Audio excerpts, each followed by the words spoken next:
बेटा master class का ये सेशन नंबर 2 है और यहाँ पे हम माइक्रोब्स इन ह्यूमन वेलफेयर को 20 मिनट में रिवाइज करेंगे। मैं फिर रिपीट करता हूँ, टोटल हमारे पास 7 सेशन है और 7 सेशन के अंदर हम 7 चैप्टर क्लास 12 के रिवाइज करेंगे। और आप सबको क्या करना है, अभी क्लास 12 को 3 दिन में रिवाइज करना है ताकि आपके पास सफिशिएंट टाइम हो 11 पे फुल फ्लेज लगने के लिए। ठीक है, स्टार्ट कर लेते हैं। तो सबसे पहले बेटा आपको एक बार प्लानर दिखा देता हूँ। तो आज हमारे पास 25 तारीख है, तो प्रिंसिपल ऑफ इनहेरिटेंस और माइक्रोब्स ये 2 लेक्चर कर रहे हैं। उसके बाद हम मॉलिक्यूलर बेसिस ऑफ इनहेरिटेंस करेंगे और सेक्सुअल रिप्रोडक्शन प्लांट, ये हम 26 मार्च को कर रहे हैं। और 27 मार्च को तीनों चैप्टर इकोलॉजी के करेंगे। अब यहाँ पर एक इंपॉर्टेंट बात बेटा, जो भी बच्चे अब फुल सिलेबस टेस्ट को लेकर सीरियस हो गए हैं तो आपको assertion reason match the following ऐसे क्वेश्चंस करने हैं। और वो हमारे पास जो है प्रोनी टेस्ट सीरीज उसमें है 14 फुल सिलेबस टेस्ट है, आप उसको घर मंगा के दे सकते हैं। ठीक है, तो स्टार्ट करते हैं। तो सबसे पहले बेटा क्या है हमारे पास माइक्रोब्स इन ह्यूमन वेलफेयर में सबसे पहला टॉपिक क्या है कि हमें ये समझना है कि हम किसको माइक्रोब्स कहते हैं। तो बैक्टीरिया फंजाई के अलावा ना माइक्रोब्स वायरस वायरॉइड और प्रायोन्स को भी कहते हैं।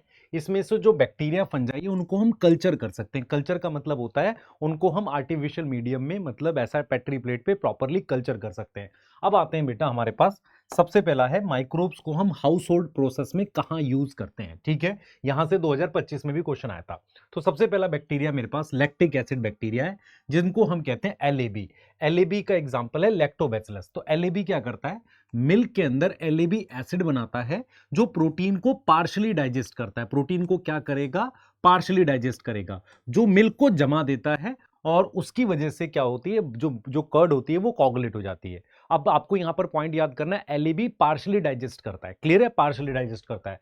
दूसरा क्या है बेटा, इसके 2 रोल हैं। एक तो विटामिन B12 बनाता है, दूसरा चेक करता है ग्रोथ ऑफ माइक्रोब्स। तो माइक्रोब्स की ग्रोथ को स्टॉप करता है या चेक करता है। कौन करता है, ये एलएबी करता है। ठीक है, अब हम बात करते हैं फर्मेंटेशन की। किसकी बात कर रहे हैं, फर्मेंटेशन की।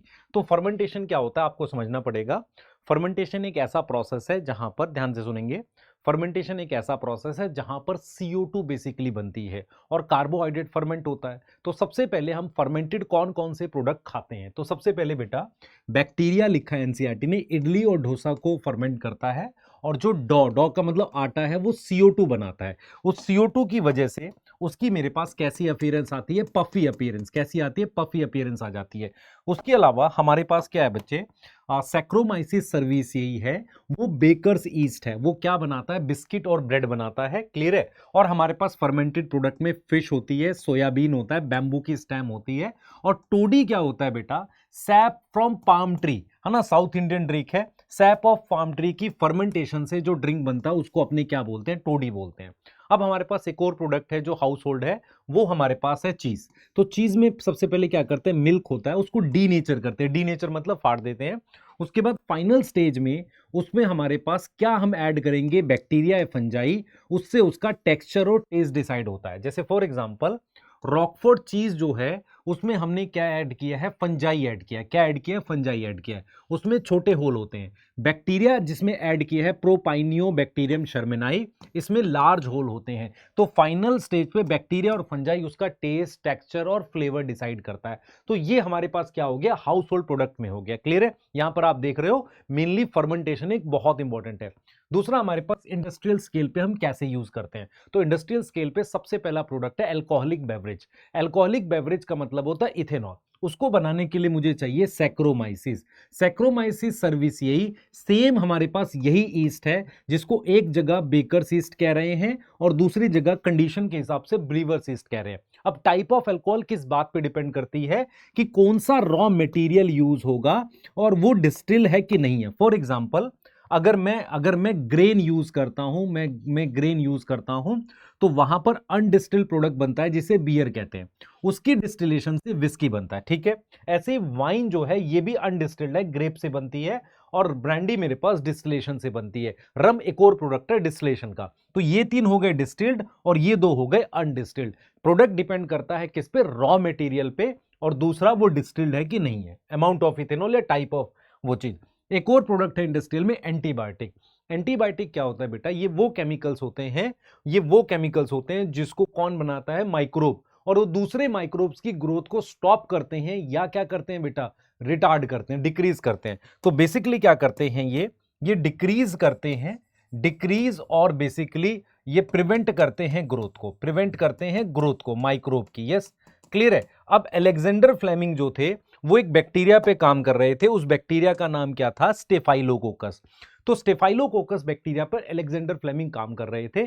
उन्होंने देखा कि अनवॉश प्लेट पे हमारे पास एक माउल्ड ग्रो किया पेनिसिलियम, जिसने एक एंटीबायोटिक बनाया जिसका नाम पेनिसिलिन था। तो अर्नस्टेन और हॉवर्ड फ्लोरे ने पेनिसिलिन का किसका रोल स्टैब्लिश किया, पेनिसिलिन का रोल स्टैब्लिश किया। किसका रोल स्टैब्लिश किया, पेनिसिलिन का रोल स्टैब्लिश किया। और सेकेंड वर्ल्ड वॉर में काफी ज्यादा मतलब उनको जो सैनिक थे जिनको चोट लगी थी उनको क्योर किया। लेप्रोसी, टाइफाइड, डिप्थीरिया, प्लेग, ये बहुत सारी ऐसे डिजीज है जिनको क्योर करते हैं एंटीबायोटिक से। किससे क्योर करते हैं, एंटीबायोटिक से इनको क्योर किया जाता है।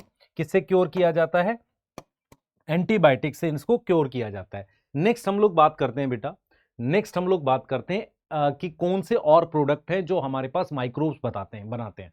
उनमें एक सबसे इंपॉर्टेंट प्रोडक्ट है एसिड्स। एसिड्स में आपने क्या ध्यान रखना है कि जो हमारे पास सिट्रिक एसिड है वो एक फंजाई बना रही है। सिट्रिक एसिड बनाने वाला बेसिकली कौन है, एक फंजाई है। बेसिकली कौन है, एक फंजाई है। बाकी के सारे एसिड बैक्टीरिया बना रहा है। तो सिट्रिक एसिड बनाने वाली फंजाई का नाम है एस्परजिलस नाइगर। उसके अलावा ब्यूटायरिक एसिड बनाता है क्लोस्ट्रीडियम ब्यूटाइलिकम। एसिटोबैक्टर बनाता है एसिटिक एसिड, एसिटोबैक्टर।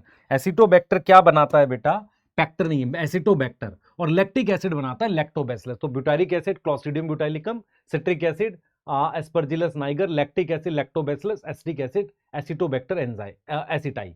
उसके अलावा हमारे पास कुछ एंजाइम्स होते हैं जो काम के। फॉर एग्जांपल लाइपेज जो होता है बेटा, लॉन्ड्री में डिटर्जेंट के साथ उसको यूज करते हैं। कहां यूज करते हैं, डिटर्जेंट के साथ।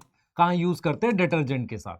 स्ट्रेप्टोकाइनेस क्या है बेटा, स्ट्रेप्टोकाइनेस जो है स्ट्रेप्टोकोकस से मिलता है और वो कहां से क्या करता है, क्लॉट बस्टर की तरह काम करता है फ्रॉम स्ट्रेप्टोकोकस। तो मायोकार्डियल, मायोकार्डियल का मतलब होता है हार्ट अटैक।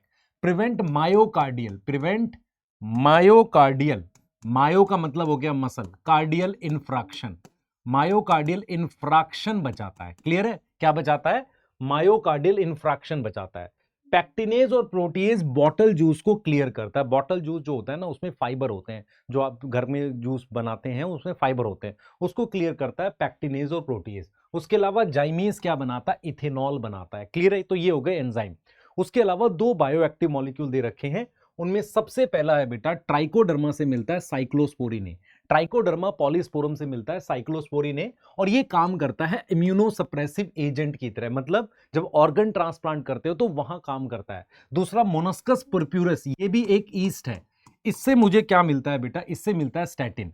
तो स्टैटिन क्या करता है, basically statin cholesterol lowering agent की तरह काम करता है। वो कॉम्पिटिटिवली इनहिबिट करता है एंजाइम को, मतलब कंपटीशन के थ्रू इनहिबिट करता है। क्लियर है। अब हमारे पास एक टॉपिक है सीवेज ट्रीटमेंट प्लांट। तो सीवेज ट्रीटमेंट प्लांट जब आप देखते हो ना तो इस तरीके से होता है, जहां पर सबसे पहले होती है हमारे पास प्राइमरी ट्रीटमेंट।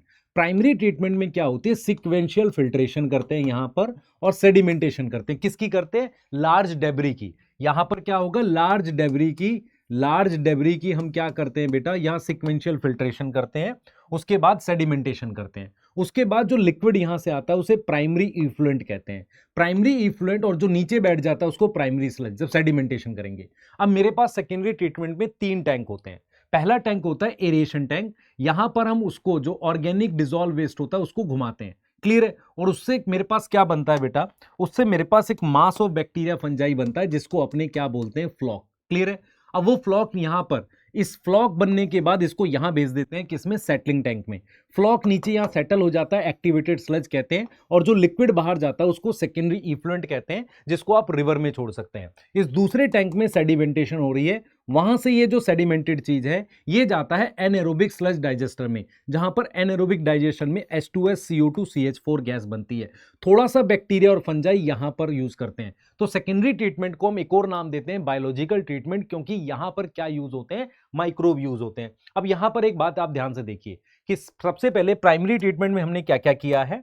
प्राइमरी ट्रीटमेंट में हमने किया है फिल्ट्रेशन और सेडिमेंटेशन किया है, और सेडिमेंटेशन के बाद बना है प्राइमरी स्लज, और जो पानी बना उसे प्राइमरी इफ्लुएंट कह रहे हैं। वो जा रहा है किसमें, एरेशन टैंक में। एरेशन टैंक में लगातार ऑक्सीजन को हम क्या करते हैं बेटा, ऑक्सीजन को एजिटेट करते हैं। ऑक्सीजन को लगातार उसके अंदर क्या करते हैं, एजिटेट करते हैं। ये खुला रहता है और इसमें घुमाते रहते हैं उसको। उसके बाद मेरे पास मैश ऑफ बैक्टीरिया फंजाई बनता है जिसको हम कहते हैं फ्लॉक, क्योंकि जो बैक्टीरिया फंजाई है वो डाइजेस्ट कर रहा है। डाइजेस्ट कर रहा है किसको? डिसॉल्व वेस्ट को डाइजेस्ट कर रहा है। उसके बाद क्या करते हैं बेटा, वो जो लिक्विड है उसको कहां भेज देते हैं? सेटलिंग टैंक में भेज देते हैं।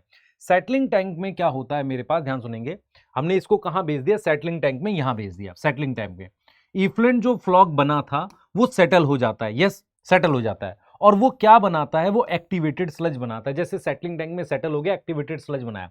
उसके बाद क्या होगा? कुछ स्लज को हम कहां भेज देते हैं? इनोकुलम की तरह। जो थोड़ा सा स्लज होता है मेरे पास बेटा, थोड़ा सा स्लज होता है हमारे पास, उस स्लज को हम कहां भेज देते हैं? उस स्लज को हम इनोकुलम की तरह इस वाले टैंक में वापसी भेज देते हैं। इस वाले टैंक में वापसी भेज देते हैं थोड़ा सा स्लज, ठीक है। और बाकी का हम भेज देते हैं, जो स्लज नीचे बैठा हुआ है उसको भेज देते हैं एनारोबिक स्लज डाइजेस्टर में, जहां पर क्या होगा? मिथेनोजन नाम के बैक्टीरिया उसका डाइजेशन करते हैं, और वो क्या बनाते हैं? अनडाइजेस्टेड चीज को फर्टिलाइजर की तरह यूज करते हैं, और ये गैस बनती है CH4H2S और CO2। क्लियर है?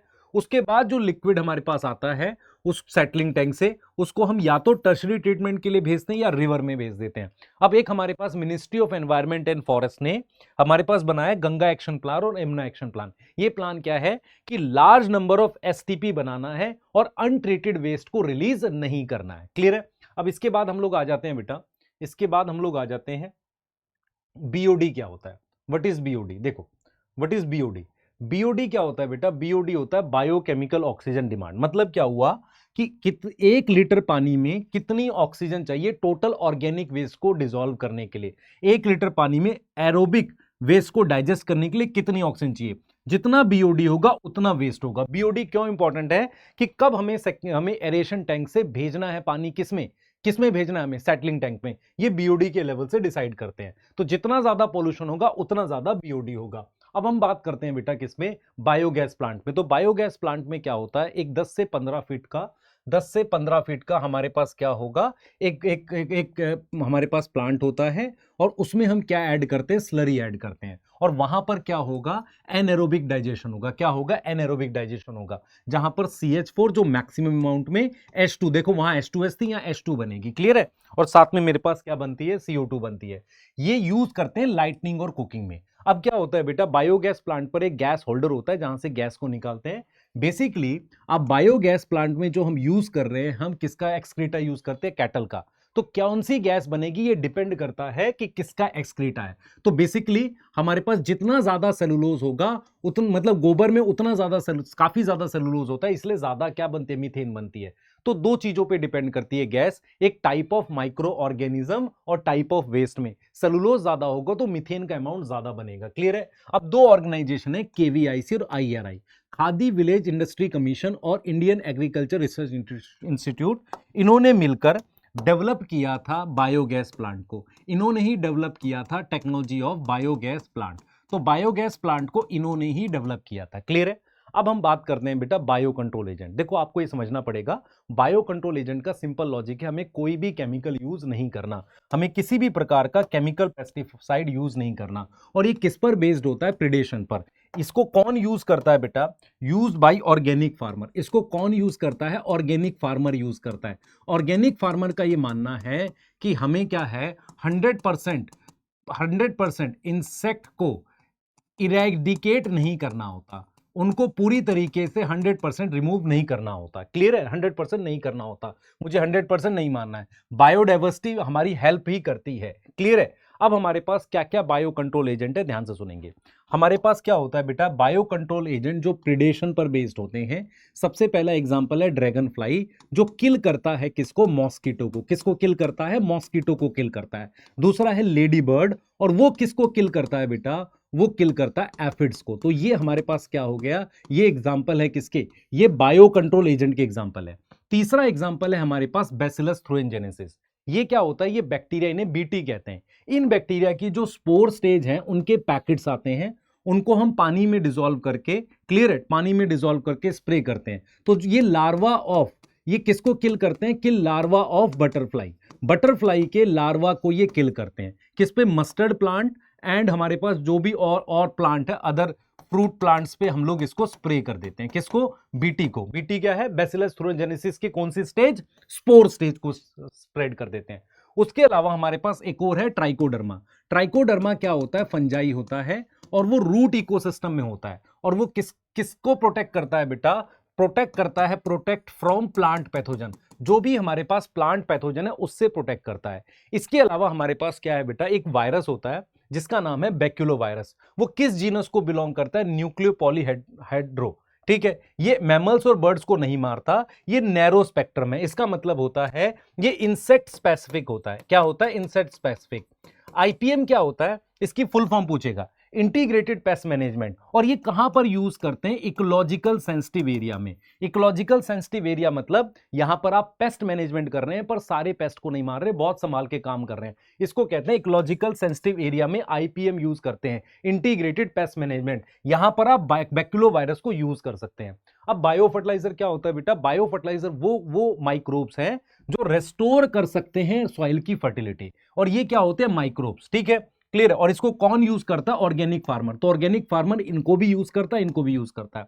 दूसरा, जैसे नाइट्रोजन फिक्सेशन करने वाले बैक्टीरिया, उसमें आएगा अजोटोबैक्टर एजोस्पिरिलियम। ये कैसे है? फ्री लिविंग है।